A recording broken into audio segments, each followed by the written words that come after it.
It's quite interesting that many things that don't have as much significance one way or another remain in our minds for quite some time. And I'm thinking about an encounter that I had more than 20 years ago when I was a resident of California. At that time, I was part of the pastoral staff of a very large congregation, but because of the nature of my own ministry, I came to know a large amount of the population of that particular congregation.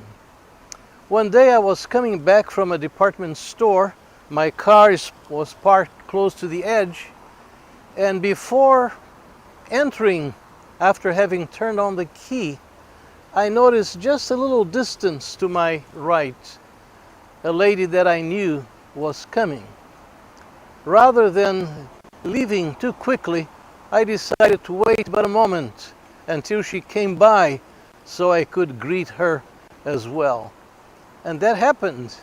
We had a cordial exchange at that moment, but quickly I noticed something that for me at least was a little strange.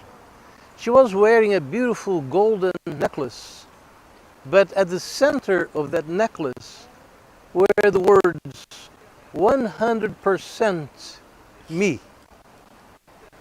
I immediately thought, will that leave any space or any place for anybody else?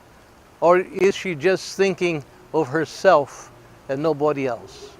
Obviously, the connotation might have been quite different than the way that I interpreted.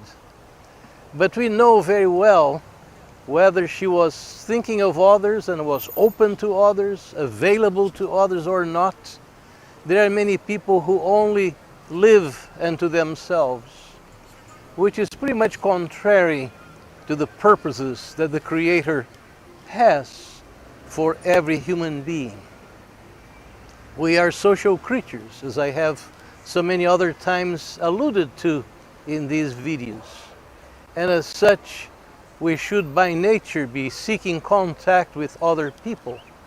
To some of them, we are going to be permanent friends, maybe for a long time. Others, it may be a friendship that will last as long as it needs to last, but not beyond a certain amount of time. Be as it may, the important thing is that each of us live our lives realizing that we don't live unto ourselves. God has placed us in the world as His agents. In other words, there's so much that we can bring from Almighty God and deposit at the lap or at the home, most importantly, into the heart of others that we interact with. And for that, we have to be available. We have to be not thinking of ourselves alone, but ready to do our part and bless other lives with the blessings that come to us, which we can now multiply as we spread those good gifts around for the benefit of many more.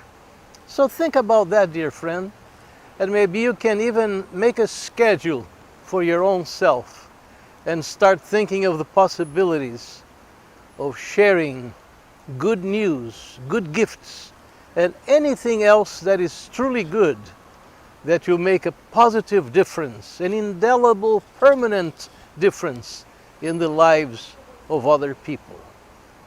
Think about that, and we'll talk more before too long. Bye-bye.